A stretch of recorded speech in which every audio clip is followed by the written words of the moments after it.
We are just days away from finally finding out how this story of 125 pounds for this season ends. It's been the talk of the season from really before the season started. We knew it would be wide open. And even then, I feel like 125 has exceeded our expectations for the amount of chaos we've seen. And so we've got the brackets. The brackets are out. I filled them out. In the Piles household, we fill out front and backside to completion. That's just the way you do it. That's the way you should do it.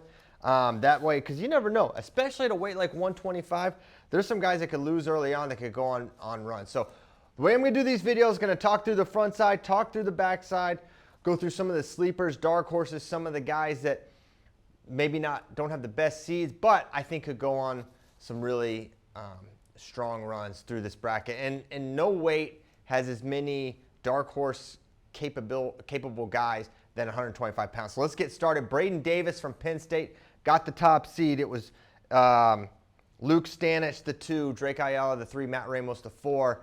And as you look at this, for Braden Davis, he's the 1 seed, so you're thinking, okay, beneficial path.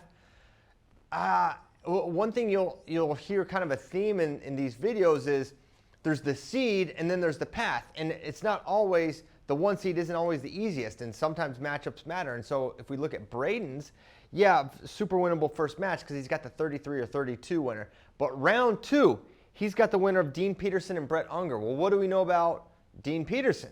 He wrestled Braden Davis. How'd that match go? Overtime, sudden victory win for Braden Davis. Extremely tight match. What I will say, for Penn State fans, did Dean Peterson have a strong scoring opportunity? Maybe one. And there was one where it was sort of close, but by and large, it was Braden that was sort of on the attack on the offense. But we've seen Dean Peterson can wrestle a lot of guys really close. He had a strong showing at Big Tens where we had a number of impressive wins in a really deep field at Big Tens. Almost made the finals. So for Braden, for a round 2 match for a number 1 seed, you would not typically see someone you had a sudden victory match with. But that's what Braden's likely potentially going to see. Now, for all we know, Peterson loses to Unger, and then we don't have that match, and it maybe is a different deal. But then let's look to the next one. You got Pat McKee or Richie Figueroa. That's his quarterfinal match. And then in the semis, it could be Braden Davis versus Matt Ramos. Now, I don't know if it'll be Figueroa or McKee that Braden Davis faces. And we just saw the McKee match. It looks like that's a great matchup for Braden. But Richard Figueroa is a bit of a wild card because he started the season. Well, he didn't start the season. We didn't see him for a while till December, late December, early January. And then at a point in the year, he was 500 or sub 500. But he's rounded into form of late. He won Pac-12s. He beat Troy Spratley. He beat Luke Stanich, I think. So now you're like, all right, is this maybe one of the better guys in the country? It's possible. So if it is Richard Figueroa versus Braden Davis, absolute upset potential there at the quarter for Braden. And then he'll see, and predicting this far down the line is tough, but if you don't know, I'm going to kind of give you my predictions here, and I do have Braden Davis winning this tournament. And, you know, there's not – what I saw at Big Tens was not just the ability to score points, but he has a unique ability to win matches that they're just in the margins. It's these tight little situations. I mean, the D'Agostino match is my number 1 example for Braden because we saw him. He had to get out in 5 seconds in tiebreakers, and he did it. That's just a level of savviness for a true freshman. He just keeps passing the test, even though everyone has blemishes at this weight class. I just like what I've seen so far. I think Matt Ramos makes it to Braden. I think he's the other semifinalist that he faces. But as you look at this, you got Jory Volk versus Anthony Noto or Brandon Kaler in round 2. Volk's a Big 12 champion, certainly an All-American contender this year. Anthony Noto has been ranked number 1 at different points in the season, and he's a returning All-American. Round 1 on this top side, and I'm focused on the top half right now. Steve-O Pullen versus Noah Certain. You know, could go either way. Steve-O won, but it was not this season, but last. Can he do it again? That's the question. And then Matt Ramos, he'll have Macron, and then the Pullen Certain winner. I think he wins that one. And then I think I have Noto out of the 12 beating Jory Volk. I don't know. I don't really know. Maybe, maybe not. But I have Ramos beating Noto in that quarterfinal match, setting up the Davis match. And this is a match I've wanted to see, and we'll see how it plays out. I think Braden, as I've said, he's answered all the tests, and I think Ramos is going to have a hard time. The big moves, I think Braden will be ready for him. We saw Pat McKee throw the kitchen sink at Braden Davis, especially at the end there, and he was ready for it. So I've got Braden making the finals. Top half, bottom half. I think there's an opportunity. If you focus on the bottom part of the bottom half, I think there is a ton of chaos that can happen here. Now, if you have been watching these videos for months, you know that in the preseason, I picked a young man named Jacob Camacho to win NCAAs. And I looked like a genius for about 3 weeks. And then Camacho, because Camacho, he went from, I don't know, 5th, 6th or so to #1 in country. So I'm feeling really great. And then after I started to pat myself on the back, he loses like 3 in a row. He lost to Macron, he lost to Trevor Anderson at UNI, and he lost another one.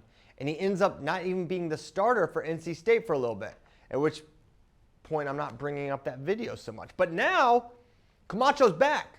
He's been on a heater. He's returned. He beat Cooper Flynn twice. He won ACCs. He beat Brett Unger. He's looking really tough right now. And him out of the 7, it's interesting. I actually have him making the finals. Now, what's that path like? How crazy is that? I don't think it's that crazy. Blake West, round 1. Then Eric Barnett or Tanner Jordan in round 2. That's a tough one for him. Eric Barnett, depending on the matchup, he's so dangerous. He's really good from the top position and in scrambles. This is a tough match for Jacob Camacho. But then I have Jacob Camacho beating who in that quarterfinal? Not Luke Stanich. I have, and this could, this is the way where if you want to take some risks, you want to take some guesses, you want to be a little bit, reckless with the seeds. This is the one you can do it. I got Michael D'Agostino. I have him beating Caleb Smith. Now, I know Caleb Smith beat him earlier this year, but I also know that Caleb Smith is on kind of a slide here. He's lost, I think, 3 out of his last 5 matches. Now, those are tough guys, but it's not the kind of momentum you want to see. I thought D'Agostino, despite not having the highest finish at Big Tens, I thought he had a reasonably good showing and was this close to making the finals of a very tough Big Ten. So I have D'Agostino beating him. And then this is an even bigger upset. I have D'Agostino taking out Stanich, the 2 seed. I think D'Agostino, he's sticky. He can tie you up. He's hard to score on. And in a match against Luke Stanich, I think he can win that match. So I have Jacob Camacho beating D'Agostino, not Stanich in that quarter, and then sets up a rematch against Drake Ayala, who, if you're a Drake Ayala fan, you know Camacho beat him Drake's true freshman year. What does that mean now? Basically nothing, but it is a data point you can point to. So this is one, I'm doing one of these for every single weight class. This is one where I took the biggest swing, I think, and I have Camacho making the finals, beating D'Agostino, then Drake Ayala. I do have Drake making the semi. He takes out Troy Spratley and Jet Strickenberger and Eli Griffin on the way to making that semi. But what else do we have here? Some early tough matches. Cooper Flynn, Braden Palmer from Chattanooga. Haven't seen him a lot against the elite of the elite, but Braden Palmer, this is a guy who a year ago pinned Aaron Nagao, okay, to make the Scuffle finals. He's really tough. He's got Cooper Flynn. Cooper Flynn, Troy Spratley, round 2 is a really competitive match. I think Flynn's going to be in it, but is he going to be able to generate offense on the level of Troy Spratley? I'm not as sure of that. And Spratley is someone, if you're looking for an opportunity for some Cowboys to maybe exceed expectations in certain weight classes, 125 is a good one to look to because Spratley had a tight overtime match with Drake Ayala. He lost that match, but obviously if you're going to overtime in a scoreless, or a escape match, you feel like Oklahoma State Spratley will be right there. But I have Drake winning that match yet again before losing to Camacho. This could go a lot of different ways. I'll look at the backside now, and this is one where, man, on the backside is going to be incredibly competitive too. You've got matches like Poulin and Volk really early. Another guy to keep an eye on is Kyson Terrakina. I mean, I have him losing in round 1 to Patrick McKee. McKee beat him pretty soundly, not this year, but last year at the All-Star. So I'm sticking with McKee. But Kyson Terrakina is a guy with a major decision victory over Eric Barnett this year. Everyone's seen the talent and know that Kyson is really, really tough. And he's someone that's going to be by my predictions, on the backside round 1. So he could be an absolute terror. And I actually have him hitting Eric Barnett early in the wrestlebacks and winning that match before falling to Luke Stanich. I have Stanich coming all the way back for third. While I've called the upset there, I think he's still going to make a deep run. I think his style is built for tournaments. I think because he can beat a lot of different types of wrestlers. He's really physical. He's a great hand fighter. He's good in every single position. He's hard to take down. He can generate offense. He's tough from the top position. Check, check, check. He checks a lot of boxes. So while maybe it's a little disappointing finish for Luke, I still think getting third as a true freshman, and when no one even thought he was going to get a look to start, is an incredible season. So I have Stanich beating Ramos for third, beating Drake Ayala in the consolation semis, and Patrick McKee before that, and Anthony Noto. I mean, he's running an absolute gauntlet. Listen to this path I have Stanich on. I have him going through Unger, Terrakina, Anthony Noto, former number 1, Patrick McKee, multiple All-American, Drake Ayala, the 3 seed, Matt Ramos. We all know what he's done in his career. That's how highly I think of him. So I have Ramos getting fourth. I think he beats Volk after falling in the semis to Braden Davis. I have Drake Ayala beating Volk for 5th place, and I have Patrick McKee beating Troy Spratley for 7th. So in my round of 12, I have Spratley beating Figueroa. That's a coin flip type of match. I don't even know how I feel about that, honestly. I mean, that Figueroa could very well win that. I mean, and listen, I reserve the right to change my mind before the first whistles blow here. So if I say, hey, I'm actually changing it to Richard Figueroa, I mean, that's the one where I have him losing in the round of 12, but he could very reasonably, win this match. Joey Volk, I have him beating D'Agostino in the round of 12. I have McKee beating Cooper Flynn, and I have Stanich, as I mentioned, over Noto. So that's my bracket for 125 pounds. I think what makes this part of the season fun is everyone can kind of feel like an expert. You can make a call, and it's really fun. But at the end of it all, these are all going to get blown up. It's so unpredictable, and the level of these guys are so high. They're so good. They're so tough to beat that it makes it really tough to predict. But I'm basing it a little bit on style matchups. I'm basing it on what I've seen this year, what I know about these guys from the past. What do you think? Who are the top guys at 125 pounds for the NCAA tournament? Who's your champion? So much can change in the course of a season, and certainly that's what we've seen at 133 pounds of weight, where coming into it, maybe one of the bigger locks to win a title on paper in the preseason was Cornell's Vito Arujau. We just watched him beat Dayton Fix and Roman Bravo Young convincingly at the NCAA tournament last year. Then he goes on to make the world team. Then he goes on to win a world title. And so the thought of him not being able to win an NCAA title the next year was sort of, I mean, how could you even fabricate that? Why would you even think that's possible? But what we've seen this year has certainly surprised many wrestling fans. And now we're looking at a weight where Vito's not the favorite. In fact, Vito Arujau, the world champion, is the 6th seed. And so going to get into who I think is going to win the title, who's going to place the big sleepers, the round of 12 matches, my place winners 1 through 8. But I'll start at the top, and I think I'm going to stick with my pick a month or so ago. Dayton Fix. He's my pick to win a title at NCAAs this year. And I think a combination of things really set up well for Dayton. One, he earned the 1 seed, and in this scenario, I think it's a great path for him to make the final. He wasn't able to make the final last year. He's made it 3 times previously, and he had lost to Nick Soriano and Roman Bravo Young twice in the NCAA finals. Now, I think he's got a great path to make the finals again. And looking opposite, it's Ryan Crookham. It could be Vito Arujau, Kai Orini. Really, these are in my opinion, the guys that are the 2nd, 3rd, and 4th most sort of proven guys in the weight class, and they happen to be all opposite of Dayton Fix. Now, let's get into the nitty-gritty, the details, the draws. What does it look like for Dayton Fix to make the final? We'll get into Aaron Nagau's path, Ryan Crookham, Kai Orini, Vito Arujau, so on and so forth, how I see this weight playing out. But for Dayton Fix, I think he's gonna have Nick Bouzakis or Braxton Brown in his 2nd match.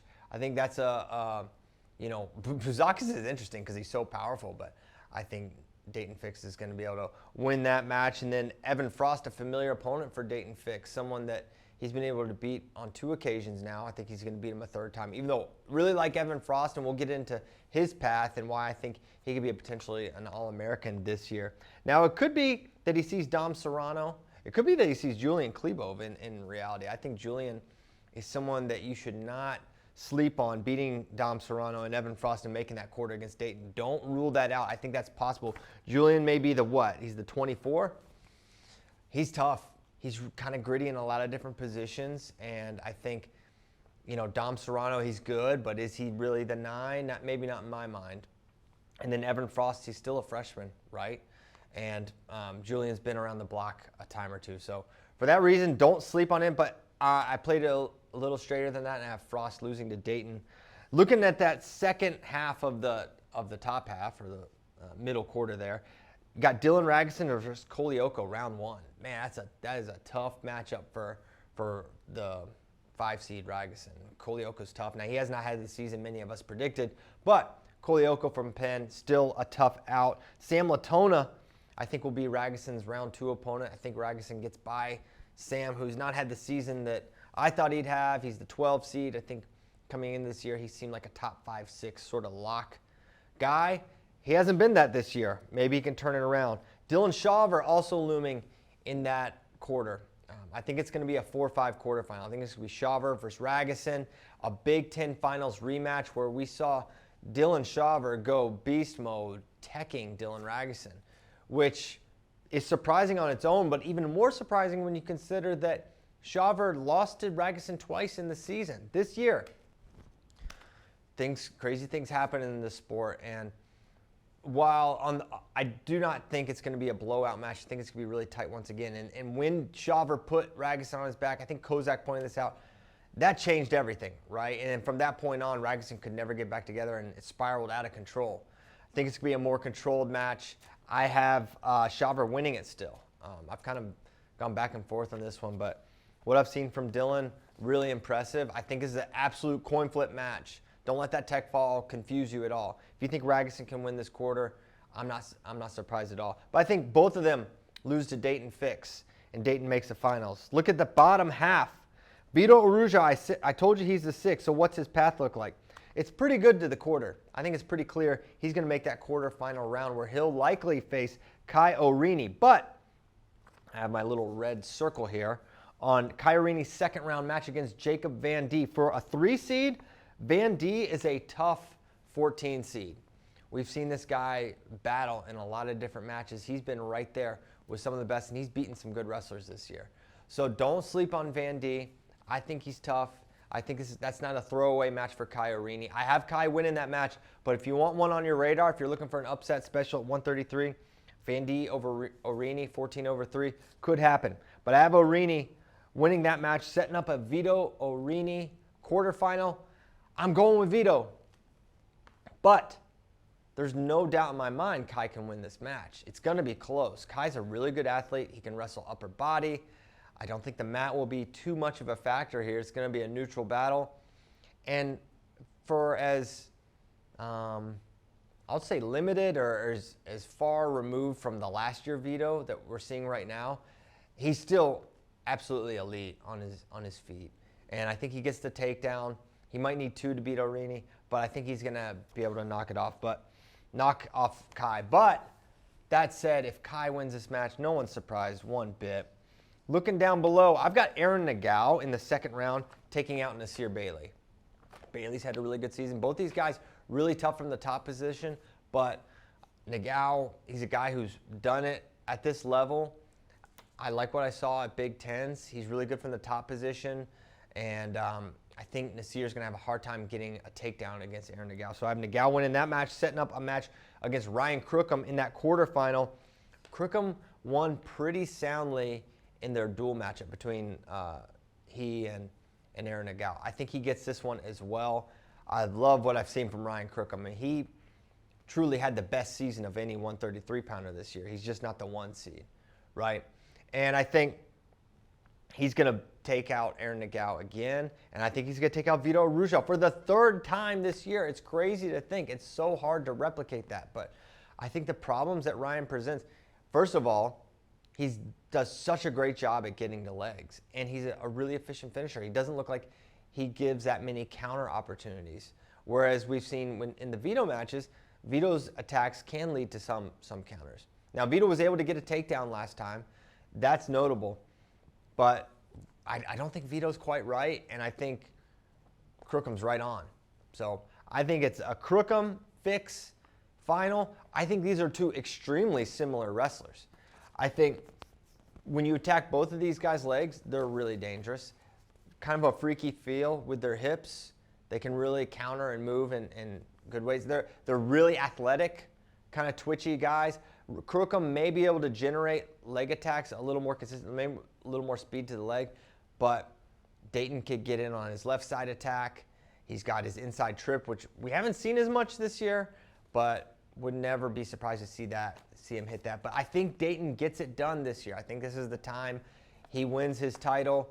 I think everything's lining up perfectly for Dayton Fix, and it's going to be a tough one in this final. And don't think for a second this is anything but a one takedown, super positional chess match. That's what we're going to have at 133 if it's Dayton versus Ryan Crookham. I firmly believe that.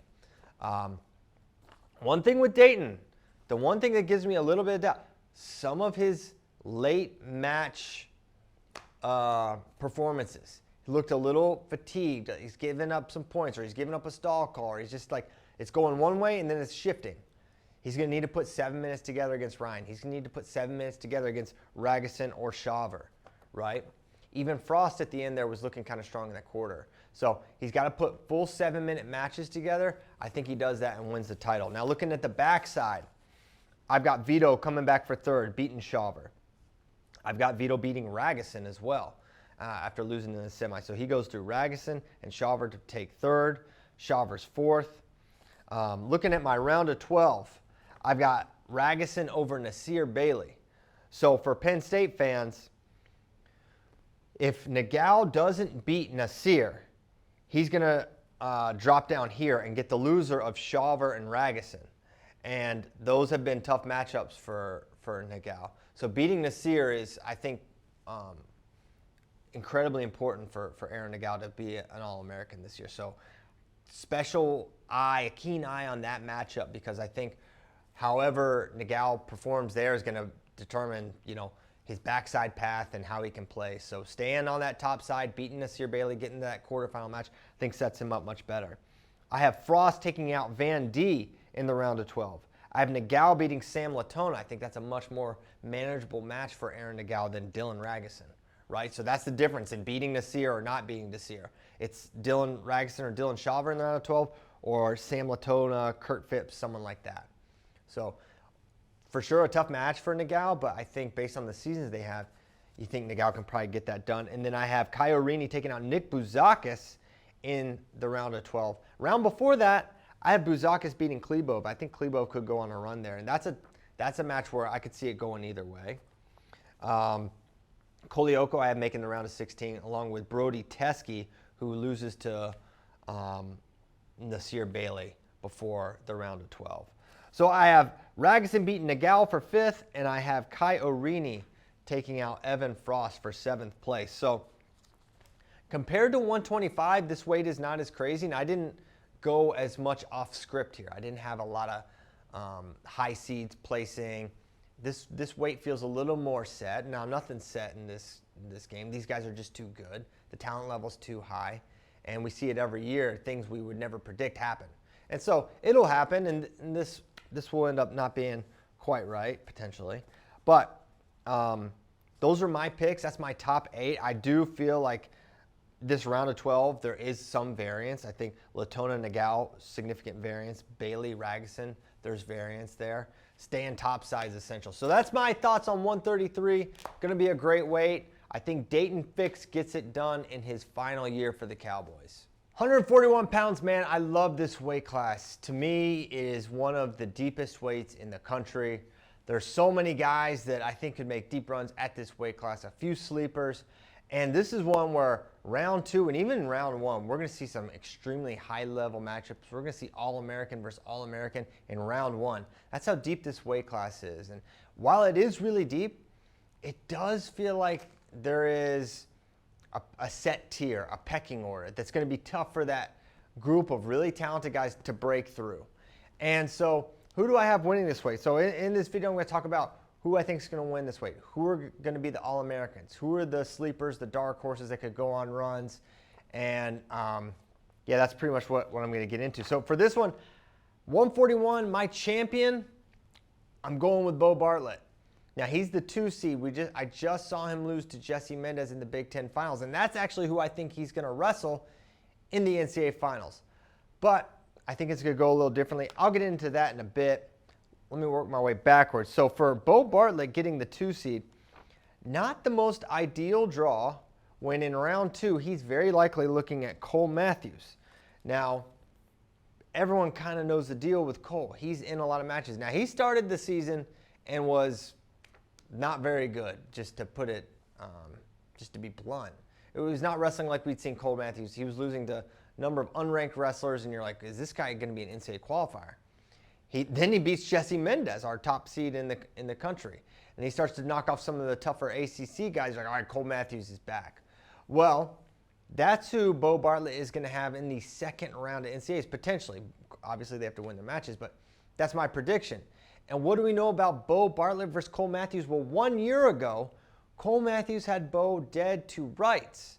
It was a tiebreaker match, and Bo was down on riding time and had to get a takedown in tiebreakers. And if you watch a lot of wrestling, you know how rare it is to get those takedowns in tiebreakers in that little 30-second period.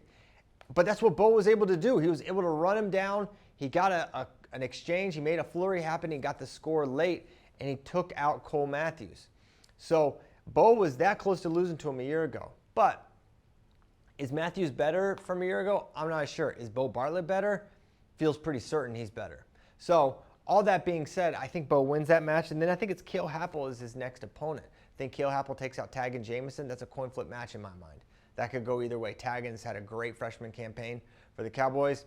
I'm going Happel here, and I'm going Bartlett over Happel, which sets up another meeting between Bo Bartlett and Iowa's Real Woods. Now, Real got the 3 seed, Bo got the 2, but I really like Real Woods' draw, except for the fact that almost sort of a similar situation.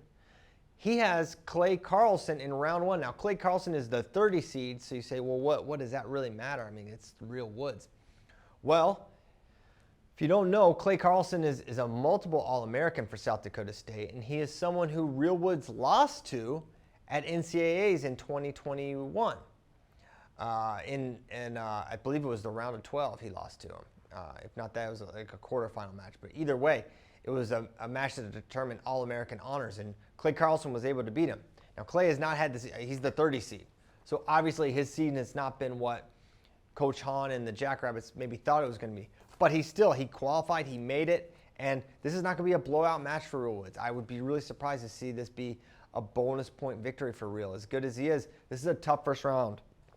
Then I think he'll have Jesse Vasquez or Malik Hines, and then I think he has a rematch with Lachlan McNeil in the quarterfinal. Lachlan is someone he wrestled at the Soldier Salute. He beat him. It was pretty convincing and impressive, and Lachlan's had a fine season. I think he's a solid All-American candidate, but he didn't look like he's ready to beat Real Woods, and I don't think he will be here. So it's a Real Woods-Bo Bartlett matchup, and last time these two wrestled, it was at Carver Hawkeye Arena. It was all Bo Bartlett in this meeting. I think it's going to be a closer match. I think a little more calculated. We know with Bo Bartlett, he's going to keep it tight, right? He's not going to – a big part of his game is not being in risky situations where he can get countered or scored on. He wrestles within himself, and it works well for him. And I think that's why he's going to win this match again. I feel like Real Woods is not quite the guy he was a year ago when he went undefeated to the NCAA Finals before dropping a tight one to Andrew Alirez. So I got Bo winning that one. Let's go to the top half. I got Jesse Mendez making the final. I mentioned that. If you're wondering, I think there's a lot of guys with the absolute ability to punch through and make it interesting against Jesse. One is that Anthony Echmendia from Iowa State. This dude is so good on his feet. He's so dynamic. He can fire legs. He can go upper body. He's tough to get to. And while his path is not the best, like he's going to have Josh Edmond or Wyatt Henson round 2. That's a tough, close matchup. And then Ryan Jack in the quarter. I have him beating slight upset over Ryan Jack to make that semi. For Ryan Jack, he's got to beat Jordan Titus or Tom Crook in his second match. And that's just what I'm talking about. Both those, Crook and Titus, are really tough. That's a coin flip, All-American, almost All-American caliber type of match in round one. And one of them is going to drop into the wrestlebacks after their first match. It's that deep. And I think Jack beats Titus, and he obviously can beat Echemendia. I kind of disagree with Kozak. Kozak thinks it's actually a really good matchup for Jack. I think it's a better matchup for Echemendia. We'll find out. And then this 8-9 matchup, Brock Hardy, Sergio Limley. I'm so impressed with this kid from Michigan, Sergio Limley. True freshman. He's in every single match. He can go with everyone in the country. I think he beats Brock Hardy here. I think he wins that match. He won it at Big Tens after losing in the duel, and that sets up a Mendez-Limley match. I think this one's going to be a brawl, a fight, a scrap, really tight one. But Mendez, look what he just did at Big Tens. He beat Bo Bartlett. He beat Real Woods back-to-back matches. And his physicality is really standing out at 141 pounds. So I've got Mendez winning this one. And you know what? And I haven't beaten Echemendia in what I think is probably be a one takedown match. But I think Mendez, 7 minutes, that's a tough thing to contend with. And don't forget how tough he is from the top position. And that could rear itself, especially against Echemendia, who is still learning all the nuances of getting away from the elite riders. And there's a chance he just takes neutral against Jesse, which, as we know, is an advantage. And Echemendia taking neutral against Mendez is like, well, that's his best position, but that's Mendez's best position too. So you're not necessarily going into an area of strength. You're just avoiding an area of weakness, right? There's a difference there. So I think Mendez makes that final, loses to Bo Bartlett. I think it was a close match. It was a late exchange. And I think, you know, you go with track record. You go with Penn State's track record. And in those tight matches where it's a one adjustment here, adjustment there, I think Bo can make it. But you're crazy if you don't think this is a coin flip match. And you're crazy. I'm not writing off Jesse Mendez here. I'm not writing off anyone. I'm not writing off Cole Matthews. I'm not writing off Real Woods. But I think the odds are in Bo Bartlett's favor. So I have him bringing home a national title to Penn State. So on the backside, I have Real Woods coming back for third, beating Brock Hardy. I have Hardy beating Echemendia in that consolation semifinal. And I have Real taking out Sergio Limley. I mean, these are fire matches. These are NCAA semi-caliber bouts that are going to be wrestled on the backside. Limley versus Woods is going to be a war. Both those guys. So tough. Looking at the round of 12, I've got Ryan Jack taking out Cole Matthews. We know that could go either way. And then look at this round before match. You've got Cole Matthews versus Taggin Jamison. I have Matthews winning, but who really knows? That could be Taggin there, and it could be Taggin in the round of 12. That's not a surprise. That's just how deep this weight class is. I have Coder Hant falling to Tom Crook. So Crook makes the round of 12, but he's going to lose to Sergio Limley on my paper here. And I have Cale Happel taking out Jordan Titus. Also in the round of 12. And then I have Hardy taking out Lachlan McNeil. Tough draw for Lachlan McNeil. He's going to, if he loses his quarterfinal match, he's going to drop into the path of the 8-9 loser, which is either going to be, in my opinion, Brock Hardy or Sergio Limley. So that's going to be a really tricky round of 12 quarterfinal or round 2 loss combo there. If you're looking at your brackets, someone's going to have a really tough, because this weight with the 8-9, those guys are so good. So then I have Hardy beating Happel to make the consolation semi. Echemendia beating Limley for 5th. And I have Jack beating Happel for 7th. So that's 141 pounds. As you can tell, I have a really high opinion of this weight class. I mean, look at here, the second round consolation. Jordan Titus versus Clay Carlson. Josh Edmond versus Vance Vombar. Someone as great as Brock Hardy, if he loses to Limley, he's in the second round of consolations. He's got a long road back. So anytime you expose yourself to that many different matches and the level's so high, you could see really tough guys like a Brock Hardy, like a Cale Happel, like a Taggin Jamison not place. So 141, it's a great weight class. I feel, you know, I just did 133. Now I'm looking at 41. I feel like this one could definitely, these predictions, I feel a lot less confident, and they could definitely get turned on their head. All right, let's move on to 149 pounds. This is the weight class where you got Ridge Love at the top seed, 2nd seed Kyle Parko, 3 seed Arrington, 4 seed Henson. And man, I've gone back and forth on this weight class a couple different times. You know, I thought it's going to be Henson. I thought Lovett. I thought Shane Van Ness, on and on. You know, he's out for the season with injury for Penn State. So this weight's gone through quite a few changes. But at the end of it all, as you look at this, you got Ridge Lovett at the top. Man, he was an NCAA finalist 2 years ago. He spent last year in redshirt. And he's been fantastic this season. And I think there's a great chance he makes the NCAA final. I think he's got a really tough semifinal opponent coming. We've seen that match before. I'll get into some of my predictions. I'll get into the early round matchups you're not going to want to miss. But I'm going to start with my NCAA champion, who I think is going to win this weight class. And I'm going to go with Austin Gomez. I know. What am I doing? What are you doing, man? He just lost. I feel like I'm alternating insanity. Like I'm going, what I saw looks good, more pragmatic, and then I'm going back and forth on it. And this one, I wanted to go out on a limb. And I don't think it's that much of a limb, but it's a little bit of a limb. It's a small branch. I'm out there. And here's how I see it going. Austin Gomez is your 6th seed. All right, Jack Crook, Gabe Willishell, or Quinn Kenner is his early matchups. Then Jackson Arrington is the 3. And I don't think that's the worst matchup for him. I think Arrington is definitely tough. He can wrestle kind of from everywhere, whereas Gomez, he just wants to win on his feet. I think Gomez will have enough of an advantage from neutral to be able to win that bout. Now, here's where it gets interesting. I have Tyler Kasak taking out Kyle Parko, the 2 seed, to make the semi, where I have Austin Gomez winning that match. I have Austin Gomez. I think at the end of the day, neutral really matters. And he's got an uncanny ability to get to legs and finish. He's got great reattacks as we've seen. He's solid upper body. And Kasak, at that point, playing a little bit with house money. But there's also the incredible track record that Penn State has in these semifinal bouts. And if it is Kyle Parko or Tyler Kasak, then, man, the track record for Penn State does make that a pretty scary matchup. I admit I'm out on a limb here. Kyle Parko is someone who beat Austin Gomez last year at NCAAs.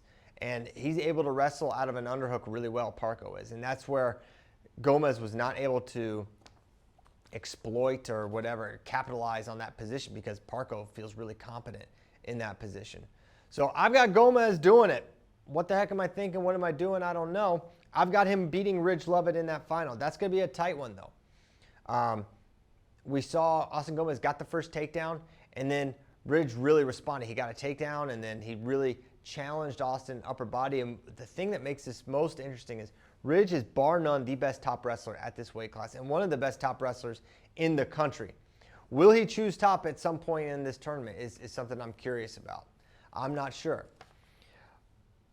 A danger for Ridge Lovett is in the semifinal bout where he will potentially face Caleb Henson. I think it's who he will face. Go back to Cliff King, Las Vegas. Rewatch that match. It was so tight. Henson very close to a takedown of his own. Virginia Tech fans, they'll tell you it was a takedown. They'll tell you he should have won that match. I'm not going there. All I'm going to say is it was really, really close. Ridge Lovett's fantastic. Caleb Henson's fantastic. He was this close to winning ACCs before dropping a, put it mildly, controversial match to Jackson Arrington. Now I'll say this, Caleb Henson, you need to stay out of these controversial matches and win them outright, right? But at the same time, he's in them. He's right there to win them, and he's right there to beat someone like Ridge Lovett. So Ridge took a loss to Parko this year, a couple weeks back, and he really rebounded well, beating Austin Gomez. But Henson has a win over Kyle Parko. So there is some, common opponent momentum, or I don't know if momentum's a word, but data that says, hey, he can beat Ridge Lovett. But I think Ridge gets it done there. I'm kind of working my way backwards here. Ridge's path, nothing really to even discuss until that quarterfinal where I think it's going to be Casey Swiderski without a doubt, because Swiderski's going to have Matthew Williams, then maybe Ethan Fernandez, but I think Swiderski's a lot more proven than Fernandez. So I think that's who we see. And Swiderski struggles with the mat. I think he's going to have a hard time generating against Ridge Lovett. He's got crazy pace to throw at you, but at the end of it all, I don't know if he's going to be able to generate enough offense to take down Ridge Lovett. So I think that's a good matchup for Ridge Lovett. And then Ty Waters is someone that I've been talking about all year long, and now he wins Big 12. He's the 5 seed here. He's really, but Logan Joffrey's not an easy first-round matchup for Ty. Joffrey's a tough guy. Then Ethan Miller likely in that second match. Miller can go with just about everyone, and then I think he falls to Caleb Henson. But if Ty's wrestling in the semis, I'm not shocked at all. An interesting round one match here in the top side, and I encourage you to kind of look through the brackets as I go through these. It makes it a little easier to kind of pick up where I'm at. But Iowa's Caleb Rachi versus Oklahoma State's Jordan Williams. This was a rematch from the dual meeting that Jordan Williams won. Now, Jordan's health is now a real question because we saw him get injured at Big 12s. How healthy he's going to be is extremely important, right? And if he's not healthy, if he's not feeling great, that's going to be tough. So I have actually Rachi winning that match, setting up a match between he and Caleb Henson that I think Henson wins. So that's how I see the top side playing out. Bottom, really interesting early round matchup between Tyler Kasek and Jaden Abbas. Abbas is a past All-American for Stanford. He's had really good moments in his career. Now, he is the, let's check this, 26 seed. That's not great, and that's reflective of his season. That's an appropriate seed for Jaden based on the year he's had. So, but if for a 7 seed in Kasek and a true freshman, this is a tricky guy in Jaden Abbas. So he's got to be ready for that. And then Kasek also, it doesn't get any easier. Another Pac-12 foe potentially, Chance Lamer.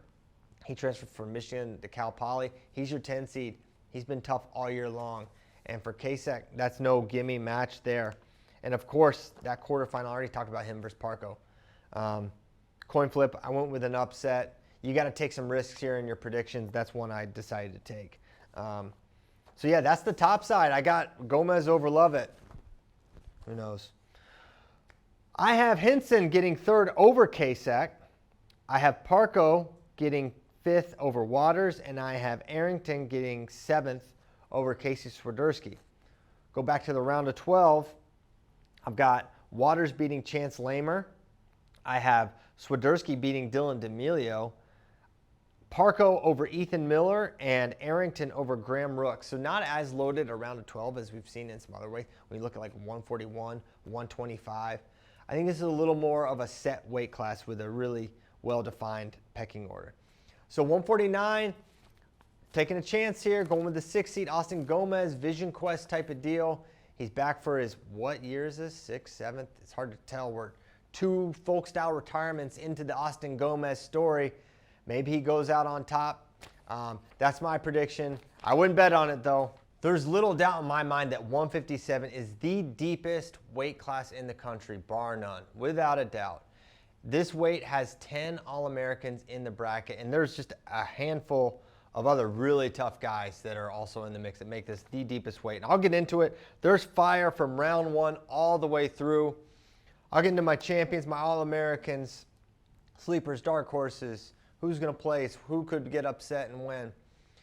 But I'm going to start with my champion, Levi Haynes. I think he does it. He's been number 1, wire to wire this year. There was I've gone back and forth on this, but for the last couple months, I've been pretty consistent that I think Levi's the best guy this weight. He did win Big Tens. He had a tight win over Will Lewan, his second close one against Will Lewan. And I think he might have to do that a 3rd time. So if you look at Levi Haynes' path, it's Isaac Wilcox, Ohio State, I think will be his first matchup. But then Brock Mahler or Teague Travis from Missouri, or Oklahoma State. He is from Missouri, actually. Brock Mahler's also from, I think they're from the same high school, actually. They're both from Columbia, I believe. Anyway, that's an aside. Those 2 wrestle in round 1. They're both really, really good. Mahler's a 3-time All-American, and that could be Levi Haynes' 2nd round match. And I think Levi wins that one. And then he's going to get the winner of Will Lewan, Peyton Robb. Now, Peyton Robb was in the Big Ten Finals with Levi Haynes last year. Will Lewan has been his toughest matchup. So either way, it's going to be a really tough quarterfinal opponent for Levi Haynes. And Will Lewan, he's been right there. But I can't say the score's close, but has Will been close? Has he been close to scoring? Not really. So I think it's Levi. It's probably a decision, but I think he gets it done against Will Lewan. And it sets up a semifinal that I actually feel pretty confident in the opponent. I think it's going to be Ed Scott. And if you look at the path, now as I'm saying that, I'm second guessing it a little bit because in round 2, Ed Scott's going to have Michael Blockus. Blockus was the 2 seed at Big Tens, but he got injured. He got injured, had to forfeit out. And anytime that happens, especially now, when you see these forfeits for guys like Michael Blockus, who were in a fight for a really good seat going into Big Tens, they forfeit out, that means something. It's not just, it's not like it was a couple years ago where you could forfeit out and it doesn't hurt you. This hurt Michael Blockus, and it dropped him down to the 13 seed when he could have left Big Tens with a top 5 seed. So if he's healthy, this is a coin flip match for Ed Scott, but I'm thinking he's probably not very healthy. So I've got Ed winning that. And then I think it's going to be Ed Scott versus Bryce Andonian. And that has gone very favorably for Ed over this season. Last year it was back and forth. Bryce would major him, he pinned Bryce, chaos. But it's been pretty consistently Ed. Bryce, we know, is not fully healthy. Now, go back around. Ryder Downey, Bryce Andonian. Ryder Downey is one of the biggest surprises of the season. No one was talking about this guy. He had a really nice showing at Cliff Keen, Las Vegas, which got him on the radar. And he's just continued to be really good. He won Big 12s as a freshman. Bryce Andonian, this is an upset. And we know that Bryce Andonian at his best is probably a favorite against Ryder Downey, but I think it would be a close match either way. Ryder's really good on top. He's good in the scrambles. I just think Bryce is good for a big move or a dynamic takedown, enough to get the job done against a very talented freshman Ryder Downey. So I think Andonian gets it done there before losing to Ed Scott. So that's how I have the top half playing out. I have Levi making the final there against Ed Scott. Let's go down to the bottom half where we've got real chaos. And actually, before I do that, I want to talk through 2 other round 1 matchups, especially this one. Will Luan versus Chase Saldate, the 9 versus 24 seed. Chase Saldate was 1 second away from beating Levi Haynes this year. Chase is really tough.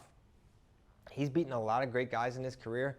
That's going to be a very competitive match. And if Luan's on the backside after round 1, that shouldn't surprise you because Chase Saldate is that good. And Peyton Robb versus Trevor Chumley. Chumley is a guy that's he beat Meyer Shapiro this year. And he's going to have Peyton Robb. And we'll get to Meyer next. But those are some of the tough early round matchups. Looking at this one, round 2 is where it gets really spicy. You're going to have Meyer Shapiro, Cody Chittum potentially in round 2. I've wanted to watch this match since these guys were in high school. It was supposed to be a who's number 1 match. Didn't happen. They were supposed to hit, I think in freestyle. It didn't happen. They're supposed to hit at the duel. It didn't happen. So now it feels like a little bit this match is cursed from ever happening. But it also feels like it's undeniable this time because I don't see how these guys don't win their round 1 matchups, which is maybe my first sign that something's going to stand in that way. But I really think it's going to happen. I think these 2 guys are going to scrap it out. They're both really physical. Meyer Shapiro is going to have to wrestle really hard for 7 minutes. And he does that sometimes. He does not do that all the time. But he can score 7 minutes worth of points in 5, right? Cody Chittum is one of the best wrestlers in terms of pace, physicality in this weight class, without a doubt. And he makes some mistakes. Meyer Shapiro can make some mistakes. I think Meyer will capitalize on enough mistakes early that even if Cody is coming on at the end, I think Meyer will have enough of a buffer to win that match. But if it's close late, I really feel like it's a lean for Chittum. I just don't think that's going to be the case. I think Meyer is going to come out and get a couple early takedowns and be able to hang on for the win against a very tough Cody Chittum, who we saw his match against Ryder Downey. Ryder Downey is the 5, Cody Chittum's the 14. Those 2 guys are almost interchangeable in my mind as I perceive them against other wrestlers. So I have Meyer winning that one. I have, look at these early matches. Daniel Cardenas, Brayton Lee, round 2. I have Brayton Lee pulling the upset there, taking out the 6 seed Cardenas. That's going to be a close match. It's probably not going to be an exciting match, I'll be honest with you. Those guys are going to wrestle really tight and try to win a 1-score type of deal. But Brayton Lee has been really good this year in limited capacity, but he's looked strong. I think he gets this one done against Cardenas, but I think he loses to Shapiro in that quarter. Working our way down, Franek is the 10, Keller's the 7. It feels like in perception those seeds would be flipped, but it doesn't matter. I have Franek beating, now look at this round 1 match. He has Joey Blaze in round 1. Joey Blaze has a lot of really good wins this year. He beat Peyton Robb. He beat Ed Scott this year. This is not a look past match for Jared Franek. You can't overlook this guy, Joey Blaze, from Purdue. He's really tough. So I think Franek does beat him, and I think he does beat Peyton Keller, and that sets up a quarterfinal against Ja'Cory Teemer. Now, Ja'Cory's the 2 seed, and I kind of went back and forth here. I think Ja'Cory could win this match. I think Franek, this is a great opportunity for Iowa to kind of start to get some points because the seeds weren't great for Iowa, but I think the draws aren't bad. And I think if you're looking for a surprise semifinalist or even finalist for Iowa, it's not bad for Jared Franek. It's not bad. But I've got Ja'Cory winning this match. Now, Iowa glasses for you Iowa fans there. Franek beat Chittum. Chittum beat Ja'Cory this year. There's data. But I got Ja'Cory winning that match. I have Meyer beating Ja'Cory to make the finals. Levi versus Meyer. Give me Levi Haynes. I think he's going to be able to get to Meyer's legs and score. I think he's tough from the top position. I think 7 minutes, hard wrestling. There is a chance that Meyer is just that guy on his feet, and he's going to be able to get 2-3 takedowns on Levi Haynes and be able to win the match. But I think it's going to be really tough for him. All right, let's look at the bottom half. Let's see who I've got placing. Now, there's some crazy early round matches. You know, Vinny Zerban was the top seed at Big 12s, has a poor showing at Big 12s. He goes all the way down to the 18 seed? He's kind of a really tough, and don't look past that match, you know, going back to the top side. He'll have Ja'Cory Teemer potentially in the second round if he wins his first round match. But Zerban versus Teague Travis, the second round wrestle back match. Peyton Robb, Joey Blaze. Blaze has beaten Robb. You've got Brock Mahler, Cale Swinson. That's all in the second round of wrestlebacks. Really, really tough stuff here. Peyton Robb, Brock Mahler is the next round. Before I get into all these matches, let's work away from the All-Americans. And I hope you're following along on your brackets as well. You better fill them out front and back side. These matches are awesome. I've got Franek getting third over Ja'Cory, reversing the match. I don't know why. I just did it. It's okay. I've got Ed Scott taking out Will Lewan for 5th place, and I have Peyton Robb beating Bryce Andonian for 7th. In my round of 12, I've got Andonian beating Saldate, which is the round of 12 match last time for these guys. Andonian beat Saldate in the round of 12 last year. I wasn't trying to make that path happen. That's just the way it played out. I have Will Lewan beating Cody Chittum. That's a tough one. I had a hard time picking that one, but I feel like Will's stinginess is going to frustrate Cody and create a mistake that Will is going to be equipped to capitalize on. So that's how I see Will placing. I have Franek beating Blockus. Blockus beat Franek earlier this year, but it was a match that it appeared that Franek had won, and then just in the last little bit, he lost. And I have Peyton Robb beating Brayton Lee in the round of 12. Now look at this pre-round of 12 round. Zerban Saldate, Cardenas Chittum, Blockus Downey, and Rob Mahler. I mean, these are round of 12. These are All-American. I mean, if any of these matches end up happening in a placement match, I'm not surprised. This weight is just, it's murderous. It's absolutely brutal. These guys are so good. This is the weight to watch. If there's one weight where I'm like, you just sit back and key in on this one, watch as much 157 as you can. Because not only do you have a large number of talented guys, you have a vast array of skill sets. You have the scrambling and top work of Ryder Downey. You've got the neutral proficiency of Meyer Shapiro. You've got the insanity of Cody Chittum with pace and with scrambling and with risk. You've got Ja'Cory Teemer, one of the most prolific counter wrestlers in the country. This weight really has it all. You're going to enjoy it. It's going to be awesome. I think it's Levi's weight, but man, he has got a gauntlet to run to win it. All right, anyone interested in talking a little 165? I think across the board, wrestling fans across the nation are excited for this weight class, and with good reason. You know, you've got a two-time champion, Keegan O'Toole. You've got a national champion, David Carr. You have maybe the brightest young star, the most prolific scoring freshman we've seen in a long time in Mitchell Messenbrink. Those guys alone, and I think really with this weight class, you know, I just did 157. That was a weight with incredible depth. This weight does not have that level of depth, but the high-end talent here is maybe second to none for any weight class in NCAA wrestling. And so The question has been all year long, is it Keegan? Is it Carr? And then not long into the season, Mitchell Messenbrink's name became one of the other names you mentioned. He's slowly been climbing the ranks, passing test after test. He beat Cam Amini, he beat him bad. And then he's got Caliendo, he beats him. And then he goes to Big Tens and he beats Hamady in the craziest match of the entire tournament. And now, so he slowly worked his way up, and now he's the 2 seed. He's one of only 2 undefeated wrestlers at this weight class. And I think his side, he's going to run through it, personally. I think he's going to run through the bottom half of this bracket and make the final. Expect a lot of bonus points along the way. I think he's going to end up going through Cam Amin again in his quarter. It could be Olenek.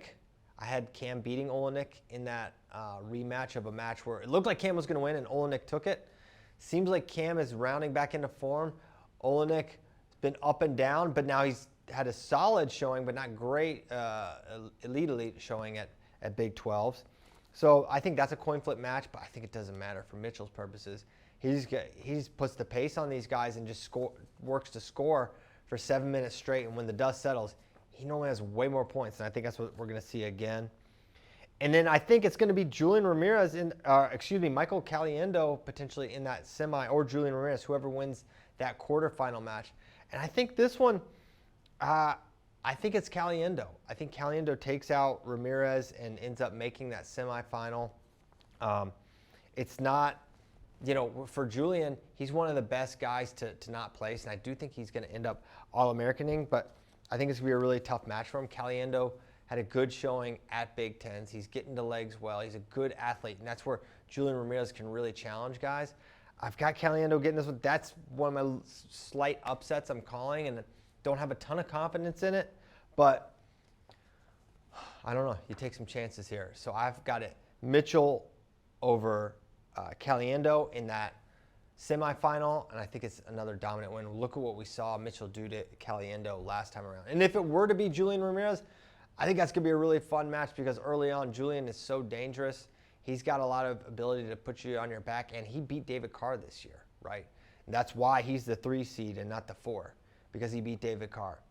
So could be Julian, could be Caliendo. I think Caliendo benefits from having a lot of tough matches later in the year, and he's been able to win some of them.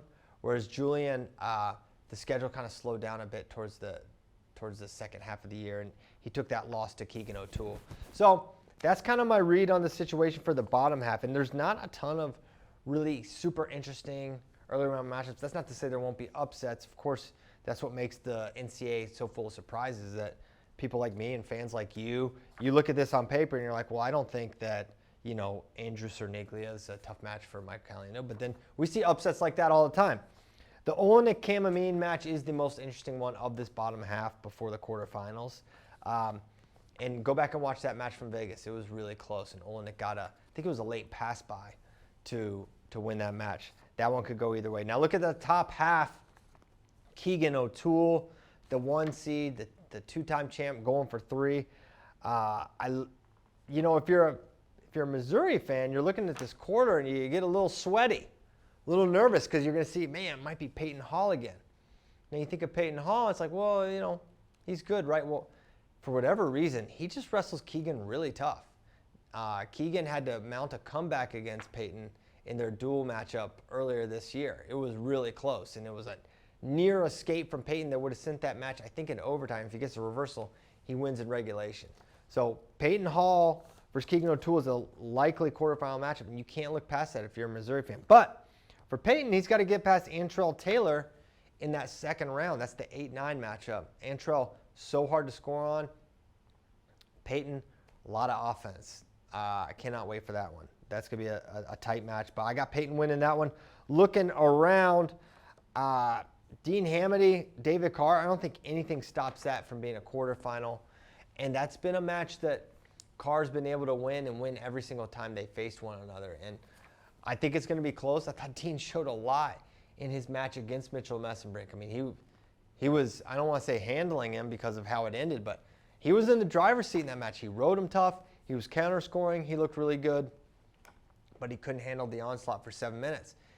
And against David Carr, I think it's going to be a little closer, but at the end of it all, Carr gets it done. He's going to get the takedown he needs. He might be able to ride, but I think it's probably just a one takedown match for David Carr. And he punches his ticket, and it sets up the rematch between Keegan O'Toole and David Carr yet again. This will be the fifth meeting, right? Yeah, fifth meeting. And I think it goes the way the last two have gone. I think Keegan gets it done again. I think we saw a lot. What we didn't see from Keegan really is like generating, right? Was he able to go under there, get to his legs and finish? But we've seen that in the past, but we didn't see that in the last meeting.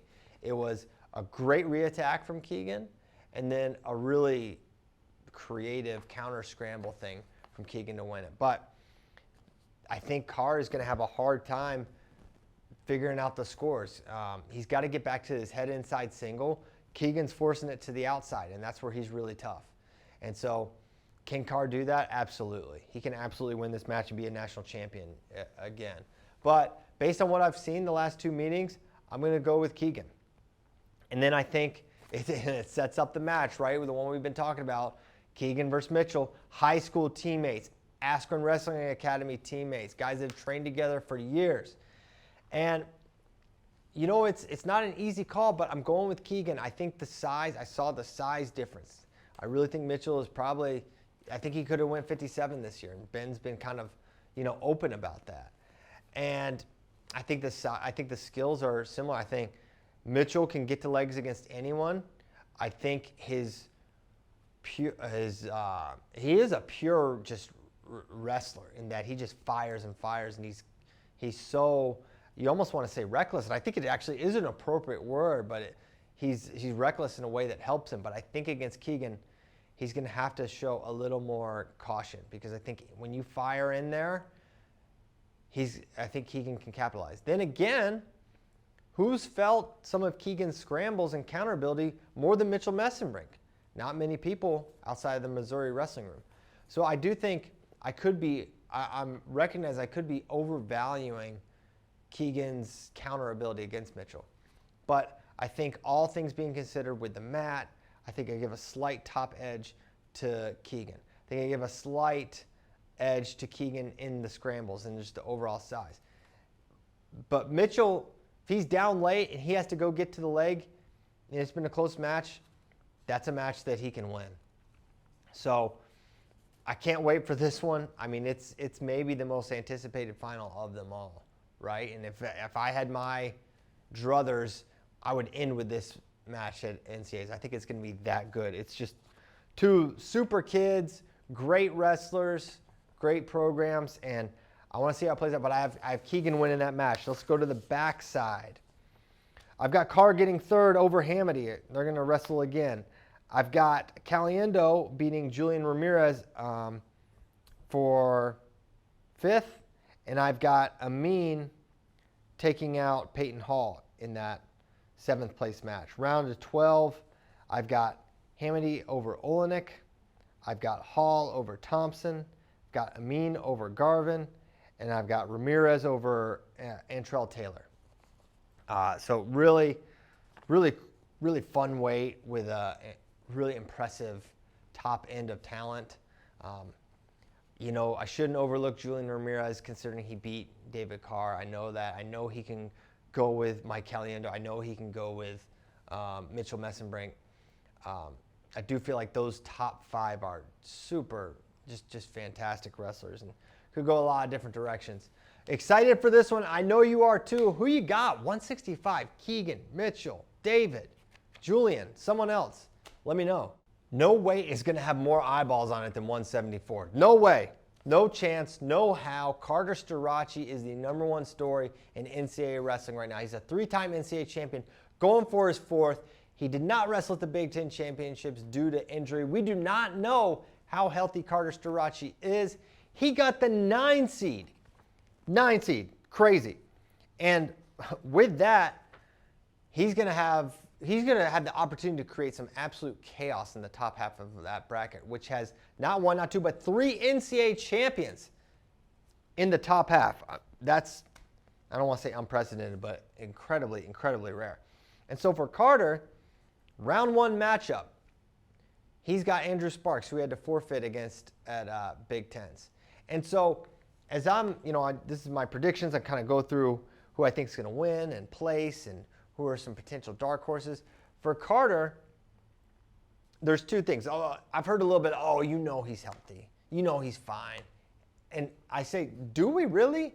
I know he said he was. And I know a lot, and it's a lot of coaches that are telling me this. Like, he's fine. He's like, okay, well, let's look at track record here. Let's look at Penn State's track record. They have done this where they entered a wrestler and didn't have him wrestle a match at conferences. They've done this one time ever, and that was 2017 Nick Soriano, who didn't even wrestle at NCAAs. Now you say, what about Nolf? And what about... Okay, let's look. Nolf wrestled. Not only did he wrestled and won 2 matches that year, and then he forfeited out. Okay, Shakur Rasheed forfeited in the Big Ten finals, so they wrestled matches. There's only one other occasion where Penn State's done this, and that person, Nick Soriano, didn't end up even wrestling at NCAAs. So for those of y'all saying, we know Penn State doesn't do this. They don't do this unless it's a real injury. And so I think Carter's going to say he's fully healthy, of course, but in my mind, and just looking at track records, I think he's going to be limited in some capacity. The question is, will he be limited enough? We know that there is a gap when everyone's healthy.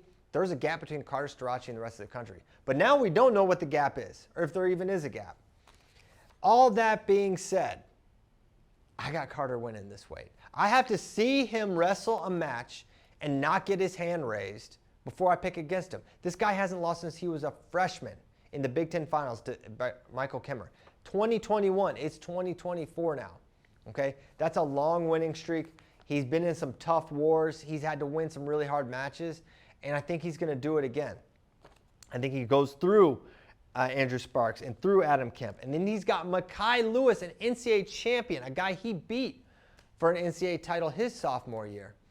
And for Mekhi, you could look at it 2 ways. You could look at, hey, this is a great opportunity to knock him off early, right off the scale, a quarterfinal match. Maybe it could be an advantage for him. I don't know. Both those guys are really big for the weight, in my opinion. I think the weigh-in thing is probably not much of a factor. But if you're Mekhi Lewis and you're like, all right, I'm wrestling a hobbled Carter Starace, that's an opportunity, right? Because Mekhi can move and generate offense with speed and power that if you're injured or limited or a hair slower than normal, that could be enough. That could be the difference. That could be what Mekhi needs to take out Carter Starace. But I can't. It's some of these guys you just say, I'm just not picking it until I see it again. And even though he's injured, I'm taking Carter to win that match. And his semifinal opponent may surprise you, in my prediction. I've got Patrick Kennedy. Now, he's the 12th seed, and he should be the 12th seed. But I think there's some things going on here and reasons I think that's not an unreasonable pick. Let's look at the 4 seed, Shane Griffith. He got injured in his Big Ten semi, which he won. But ankle injury, it seems. It looks like ankle to me. And those are pesky, and those can slow you down, and those can change how you wrestle, right? Maybe even worse than a knee in some instances, right? It really can hamper your mobility.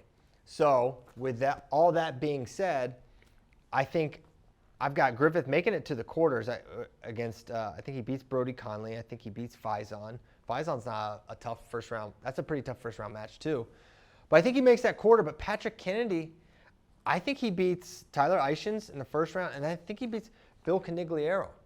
Canigliaro lost twice to Benny Baker at EIWAs. And it's not about Benny Baker, but, forget the name. That's the 26th seed. So the 5 seed lost to the 26th seed last week. So that says a lot to me. Patrick Kennedy, meanwhile, had a great Big Ten. He's looking really tough. He's beating a lot of good guys. He's already beaten the 3 seed, Edmund Ruth, this year. I've been really high on Patrick Kennedy. So I think he beats 5 seed Canigliaro, and then I think he beats 4 seed Shane Griffith, a limited Shane Griffith, not the Shane Griffith we'd seen previously. And injuries just matter. And all things being equal, and if it winds up being that Shane Griffith's 100% healthy, okay, well then that would change my prediction. But I just don't think that's what we're going to see. I think we're going to see Patrick Kennedy win that match before losing to Carter Starachi in the semifinal. But what a first. What a top half here. 3 NCAA champions. And it's very different from the bottom. The bottom, you have 1 returning All-American versus 3 NCAA champions on the top. And that man is Peyton Mako. He's the 22 seed. Crazy. Crazy. So the 2 seeds, Cade DeVos. 3, Edmund Ruth. Everyone knows I'm high on Rocco Welsh, and that is not going to cease. I've got Rocco going through Wask and then Mako. So a Rocco-Mako matchup. That's tight. Then I've got him against Edmund Ruth again. And I'm saying 3rd time's a charm. I've incorrectly picked this twice. I'm going to do it again potentially. I've got Rocco Welsh making the semis, beating Edmund Ruth. And where he'll take on Cade DeVos. Now, this is another coin flip match. I think Ruth-Welsh is a coin flip match. And I think no matter who it is, if it's DeVos versus Ruth, if it's Welsh versus DeVos, coin flip, coin flip, coin flip. I think all those matches could go either way. These are really tight. I do think, I will say this, I would be surprised if anyone other than those 3, make the final at 174 on the bottom half. I really think those are the 3 best guys at the weight, and any of the other guys making it would genuinely surprise me. But I've got DeVos getting it done for South Dakota State, making the finals. He had a close match against Gavin Sachs out of North Dakota State in the Big 12 finals, but he was able to get his hand raised there. DeVos is right there to beat Shane Griffith this year. He's super tough. He can wrestle from everywhere. He's good on his feet. He's hard to take down. He can wrestle from top. Across the board, really good wrestler. But, I debated putting Welsh in the finals here. I said, well, let me relax here. He hasn't shown he can beat Edmund Ruth yet, so I need to maybe temper or go kind of take a half measure there on my prediction. But I have DeVos beating Lennox Wolak, which if you haven't watched Lennox Wolak, this guy's crazy. We just did a little Earn Your Gold, did a breakdown post on how great this guy is with upper body stuff. So make sure you check out that on our Instagram page. But I don't think he's going to be able to Uchimata Cade DeVos to the NCAA semis. So that's how I see the top half playing out. There are some interesting early round matchups, but by and large, this is about the Carter Starachi, Mackay, Griffith, Kennedy, whoever showdown, and then who emerges to the final out of those big 3 of the top half. And for the bottom half, or for the backside, I've got Mackay Lewis getting 3rd over Patrick Kennedy for 4th. Rocco Welsh 5th over Edmund Ruth. I haven't beaten him twice. And I have Shane Griffith over Brody Conley. That's right, West Virginia wrestling fans. I love Brody Conley's path. This is a guy who has a win over Adam Kemp this year. Now, Adam Kemp injury defaulted out late after the result seemed at hand for Conley. But listen to this. I have Conley losing to Griffith. Then he drops down. And where does he go? So I have him going through Kramer of Central Michigan and then Canigliaro. Canigliaro's best win is a shared one over Adam Kemp. I think Conley gets this done. And then, because Canigliaro had kind of a rough showing at, as I already mentioned, at EIWA. So I like Conley there. And then Conley over Lennox Wolak. That's more of a coin flip match in the round of 12. But, hey, every now and again you get some of these upset guys that end up making the All-American round. Now, Conley is the 20 seed. I should mention that. So a little bit of a stretch, but we see 20 seeds and higher on the podium, and we could see it here at 174 pounds. I've got Ruth over Kemp in the round of 12, and I mentioned Conley over Wolak. I have Mackay over Mako, and I have Griffith over MJ Gaitan in the round of 12. So another really exciting weight. Most of the focus is going to be on that top half. I can't wait for it. I think Starachi gets it done. We're not going to know. We're going to analyze Carter. We're going to watch him. We're going to watch him against Andrew Sparks. And really only until then are we going to have a clear picture of how good Carter Starachi is going to be for this tournament. But either way, history on the line at 174. 184 pounds, another really fun weight class, one that has one of the more exciting number 1 seeds in the country, and it's Parker Keckheisen from UNI. And he has just put together a fantastic season, start to finish. He won Vegas. He won a loaded Big 12s. He was dominant in the Big 12 final against the really tough Dustin Plott, who's put together a great year for himself.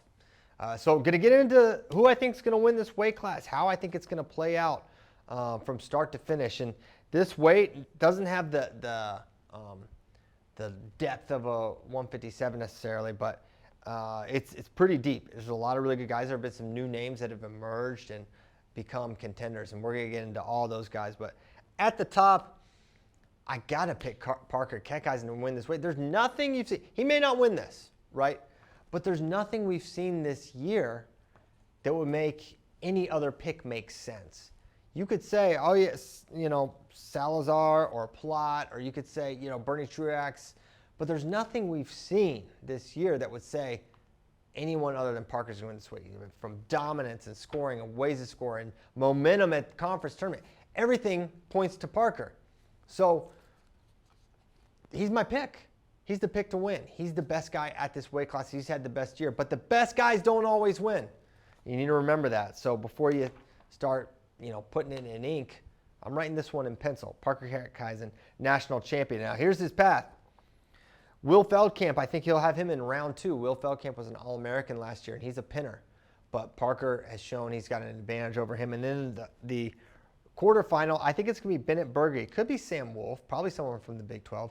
Berge's had a really good year. He had a tough match against Dustin Plott in the duel. He's got some nice wins.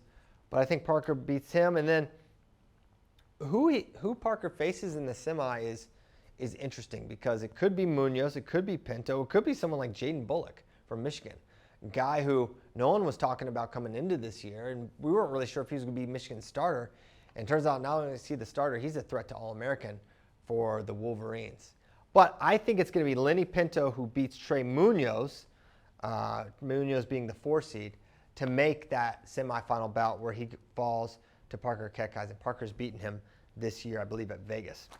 So that's a coin flip match, though. Pinto and Munoz could go either way. I think Pinto beat him at Vegas. A lot of these guys were at Las Vegas, so you'll hear me reference Cliff King Las Vegas tournament throughout this review, breakdown, whatever you want to call it, predictions, just because so many of those guys were all there. But again, it's Parker. A couple early round matches. Keep an eye on Pinto Bullock round 2. That was a really close match at Big Tens, but watching it, I didn't really see where Bullock ever had a good opportunity to score. He made it hard for Pinto to score on him, but I wasn't sure how Bullock was ever going to score on him. And another interesting early round match is Bullock versus Brian Soldano. Soldano, he's crazy. He can pin just about anyone, so Bullock has to be aware in that matchup. So not a lot of drama in this top half, as far as I can tell. Bottom half, we could see some chaos here. I think we really could. Looking at Dustin Plott versus Chris Foca round 2. Foca is someone that coming into this year, when we found out he was going 184, I was like, man, he might be a title contender here. It has not played that way for Chris Foca, but the skill is still there. This guy's really tough on top. He can scramble. He can generate. Can he generate enough against Dustin Plott? He's going to have to win. If he beats Dustin Plott, he's going to win one big exchange that's like not just a takedown exchange. It's got to be probably takedown into near fall type of situation. He's going to have to get a big chunk of points against Plott, because Plott is good for 2-3 takedowns against just about everyone in America save Parker Keckeisen. So Plott, Foca, if you're looking for an upset alert early on, it could be that one, but I have Plott winning that one. I just have a really high opinion on the season Plott's had. But as I say that, look at Bernie Truax out of the 6th seed. He's rounding into form, and I think he gets this done against Dustin Plott. I think you got 2 guys that are really dynamic leg attackers. I like that. Plott is not the, Salazar is a big, bruising, physical guy, kind of like Pinto, kind of like Parker even. Plott is super slick to the leg. Can he beat up Bernie Truax? I'm not as sure. I think Truax will be able to get to his single leg and maybe give some issues from the top position. So that's my upset I'm calling. This is a tough path for Plott. Going through Foca and Truax, that's not easy. That's a challenging path for Dustin Plott. He could run it and make the final. There's no question about it. Dustin Plott has that ability. But I think Truax beats him, makes that semi. So let's look down below. If you're looking for another surprise potential semifinalist, look at TJ Stewart. I mean, you look at how his year started. Don't look at that. Don't look at that part. Don't look at the first Gavin Kane match either. Do not look at that. Look at the last month or so. He's beaten Dylan Fishback twice, and he looks like he's getting better every single time out. Now, what are the questions with TJ? We know he can take down just about anyone, right? We know he's really good on his feet. He's hard to get to, and he can generate. He can fire powerful double to single and finish. He lifts you up, puts you down. It's nice. He's got really good reattacks as well. 7 minutes. That's been a challenge. If you want to go back to some of his earlier matches, 7 minutes can be a challenge for him. But I think TJ is going to wrestle Dylan Fishback again in round 2. I think he'll win again. He's won twice sort of dominantly, and the second time was more dominant than the first, I believe. So I think he does that. And then he's got Isaiah Salazar. I think it'll be Salazar. Salazar's got to get by Rogotsky, but I think it's going to be Salazar. Didn't quite pull the trigger here for TJ over Salazar, but it wouldn't surprise me if he did it. But Salazar, the Big Ten champ, he's looked awesome this year. He's the complete package. Great hand fighter, great from the top position, good from neutral. I mean, we just saw him beat Bernie Truex. The Penn State track record in these semifinal bouts cannot be ignored. If Bernie's there, it was an overtime loss against Salazar. I think he reverses that decision and makes the NCAA finals. But I think Parker is going to get it done there. But if you remember, go back to that All-Star match between Bernie and Parker. Crazy close match, crazy close. And for that reason, I think you can't dismiss Bernie in that matchup. He got the first takedown in that bout. But the pressure and the motion and the relentless onslaught of attacks, that's still going to be there. And Bernie's still going to have to deal with that. And I don't know if he can deal with it for 7 minutes against Parker. And not like he can't hold up for 7 minutes. It's just from a probability standpoint, as much as Parker attacks, and he seems to be able to attack with impunity, like he doesn't get countered, he doesn't get reattacked, right? He attacks and he either scores or no one scores. So I think with that much offense, Parker's going to get the takedowns he needs to win this match. But Penn State fans should not be surprised to see Bernie in the finals. And if he wins, you know, it's Penn State. They do things like that often. I do feel confident Bernie does place, but I think no further than second. But can't rule out much in this weight class. But I've got 184's third placer. I got Dustin Plott beating Salazar. I don't know. Maybe, maybe not. I don't have a lot of confidence in that one. I think both of them could win that match. That could be the semi too, right? That could be a semifinal match, not a third place bout. I've got Plott winning it. I've got Pinto over Munoz again, and I've got Berge over Bullock for 7th place. Here's my round of 12. I've got Munoz over Fishback. I've got Berge over Chris Foca. That could be interesting. Foca, he's got a long road back if he loses to Plott. He'll have to go through Jacob Nolan, Colton Hawks, and then Bennett Berge in all likelihood. That's a tough road back. Foca can do it, though. I wouldn't rule it out. I still believe in his talent.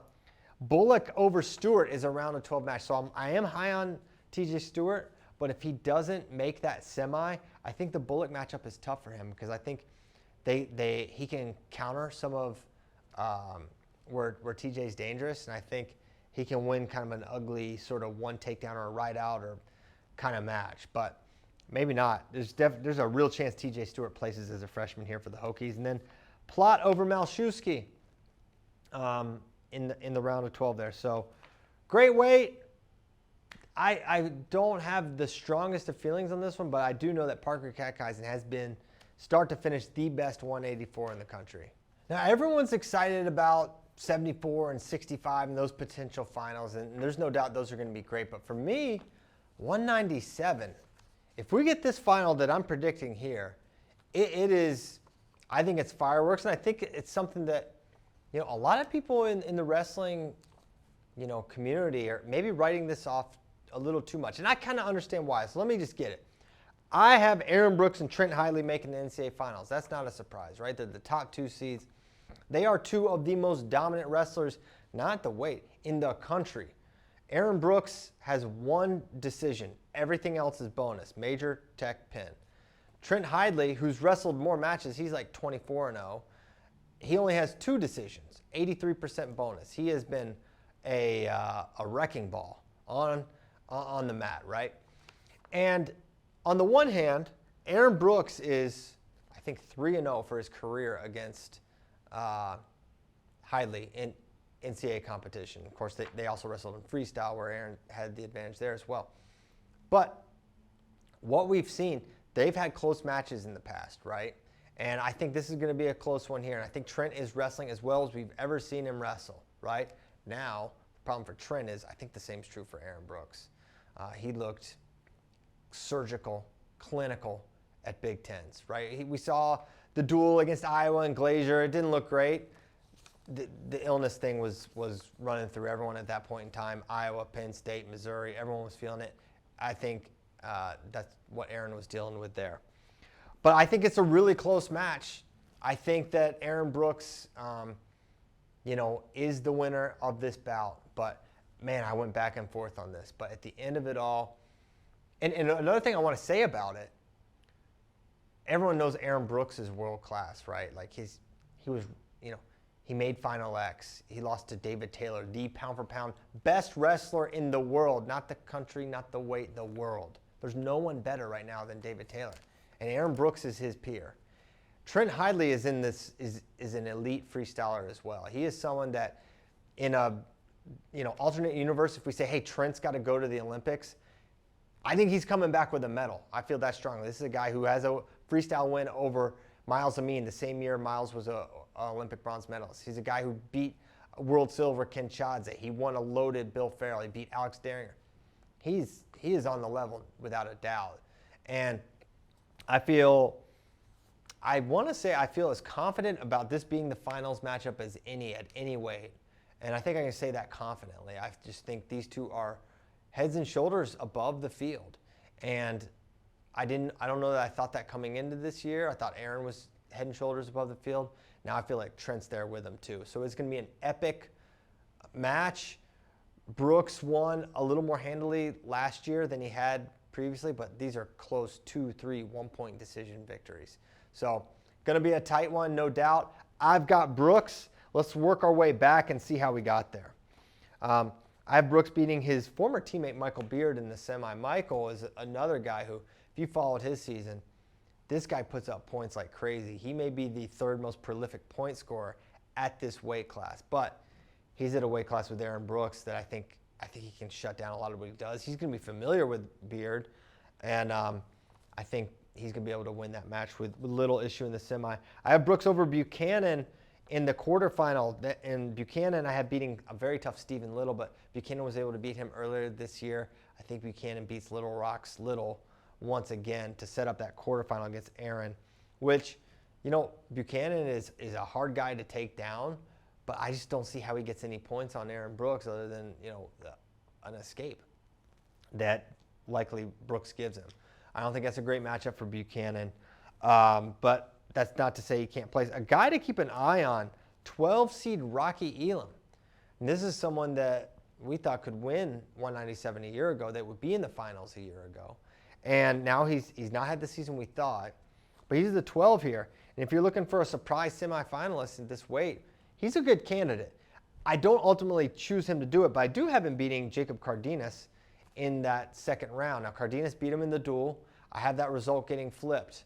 I thought it was a pretty close match, and that was during a time where Missouri just collectively had a down dual meet. So I think Elam can get that one back before falling to Beard the next round.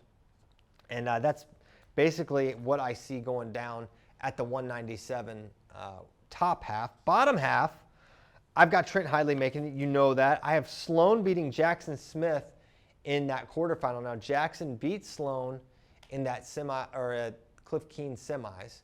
Had the big lift and return, skied him, lifted him. I don't know if he's going to be able to do that again. I didn't like a lot of what I saw from Jackson from that semifinal and the wrestlebacks in the 3rd place bout at Big Tens. So I think he can still place, but I don't know if he's going to be able to beat Tanner Sloan, who's coming off a Big 12 title.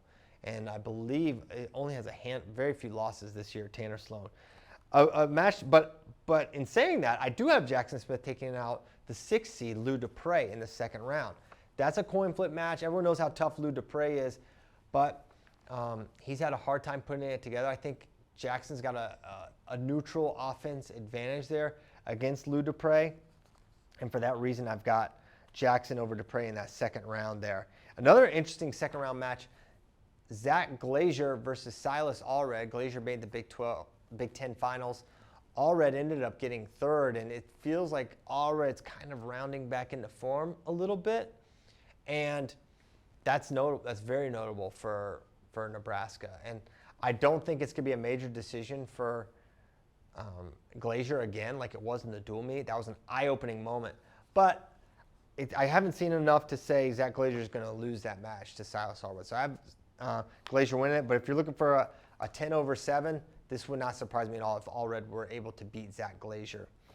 But then I have Glazier losing to Hidley in that quarterfinal bout, which sets up the backside where I have Michael Beard getting third over Tanner Sloan. That's really competitive. Beard's got a little more, I think, neutral ability. Sloan maybe a little more on top. And I think Beard gets it done on his feet against Sloan. I have Elam over Jackson Smith for 5th place. And I've got Buchanan over Cardenas for 7th. So my round of 12 is as follows. I've got Elam over Silas Allred. I've got Buchanan over Dupré.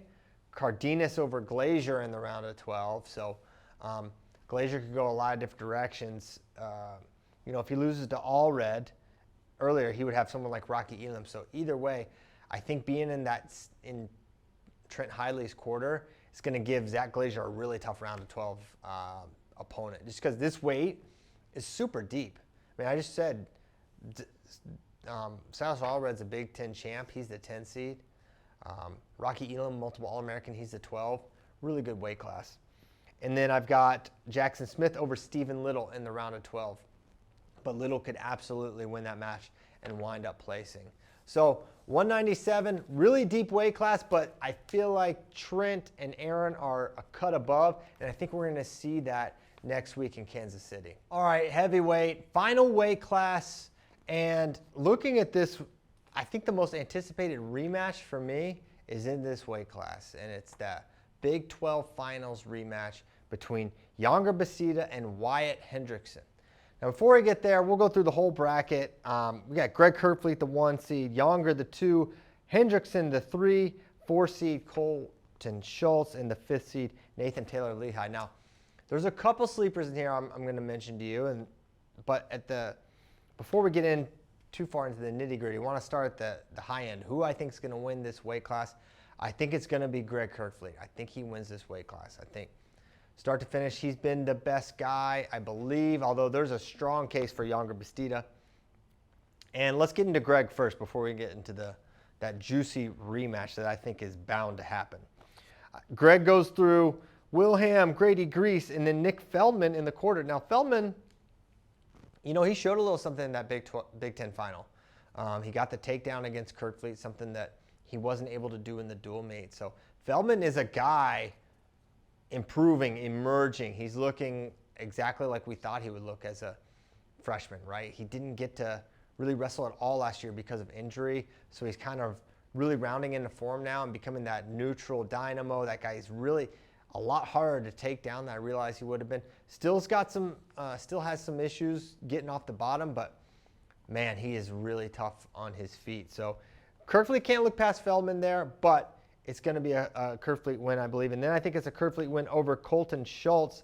I think Schultz goes through Hutmacher in what will be the heaviest match, I believe, of the tournament.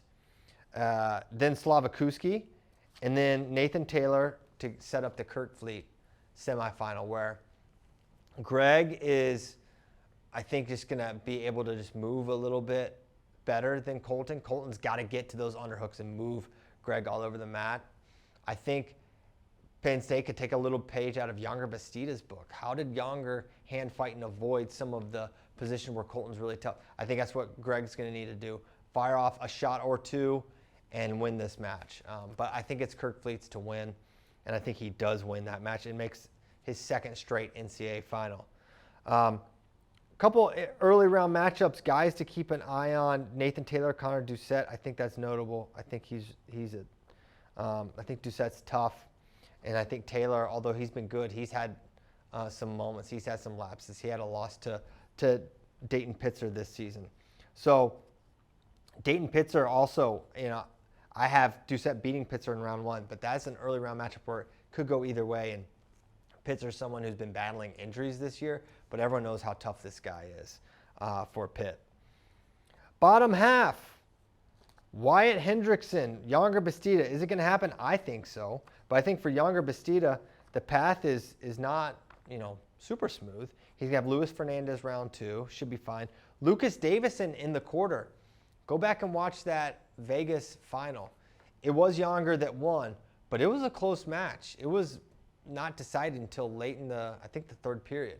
So don't discount Lucas Davison in that match. And even though he didn't have the best Big Tens, he's still a really tough guy. He's a multiple All-American for Northwestern. Now he's wrestling for Michigan. He's going to have to get by Tay Gadali, right, to set up that Younger match. Davison's got to beat Tay Gadali, who is super dynamic, great upper body, good from the top position. He's got a win over Nick Feldman this year. Gadali is a guy that a lot of people haven't watched wrestle, but you should. You're going to enjoy watching him. And this is winnable for Gadali against Davison, but for me, I'm going with a guy that's proven it at this level consistently. I'm going Davison wins that matchup, sets up a Bastida match that I think he loses. I think Bastida gets that one done. Let's look at Wyatt Hendrickson's path. He's got Seth Nevels, Boone McDermott, then Zach Elam. I think no problems there. I think he cruises to that semifinal. Now, this is where it gets tricky because on the one hand, it's clear, right? Younger won this match at Big 12s. He had the big move, and it was really no issue, right? Well, one big move, and I would say there's differences, right? There's generating your score and then going after it and getting it, and then there's, capitalizing on a mistake. And we saw Younger capitalize on a mistake there. It was Wyatt in deep on the shot, the first really deep shot of the match. And he tried a finish that is not advisable, that I think a youth coach would say you don't want to, when you have the foot on the outside, you don't want to try to step in and trip. And you definitely don't want to do it against Younger Bastida, who could do whatever he wants on his foot. I mean, Kevin Dresser says this guy will go from one mat to the other, all bouncing on one foot, and guys can't take him down. So Younger is dangerous there. But I think this is more of a coin flip match than people realize. And while Younger's been great, I'm going with the upset, and I'm saying it is an upset if Wyatt beats him. I've got Wyatt taking out Younger Bastida and making the finals where he will fall to Greg Kerfleet. I don't know. I take every bracket, try to take a chance or two, try to go out on a limb. And this is a little bit on a limb. But what I saw late in that match and what I saw Wyatt not get a chance to wrestle from the top position. We know that Younger wants to wrestle on his feet. Where doesn't he want to wrestle? He doesn't want to go under Wyatt Hendrickson. That's why he went neutral, right? Wyatt's got to get into his position of advantage, which is the top position. I think if he makes that more of a factor and he's a little more cautious in how he approaches his finishes, I think he can win this match. So that's why I've got Wyatt making the final over Younger. But it's hard because these are two of my favorite wrestlers in the country, and they are hitting in the semis. I would love to see this as a final, but Greg Kerfleet exists, and he would have something to say for it. So that's my prediction. I have Greg over Wyatt in the final. How do I have it playing out down below? I've got Younger getting third over Colton Schultz. He already beat him once. I think he does it again. I've got Lucas Davison taking out Nathan Taylor, and I've got Nick Feldman taking out Zach Elam. Now, as we look at some of these round of 12 matchups, I've got Nathan Taylor over Gadali. Could go either way, for sure. I've got Feldman over Pitzer. Feldman, free coaching advice for they should not go under this guy. Do not go under Dayton Pitzer. He is dangerous from the top position. Feldman will have an advantage on his feet, and I think he'll win this match, become an All-American as a freshman for Ohio State. I got Davison over Doucette, and I've got Elam over Treffen of NC State. That's how I see the heavyweight class playing out. I cannot wait for this one. There's so many great matches, but man, for me, cannot wait for that Hendrickson-Bastida rematch. But at the end of it all, it's Greg Kerfleet, an NCAA champion for Penn State at 285.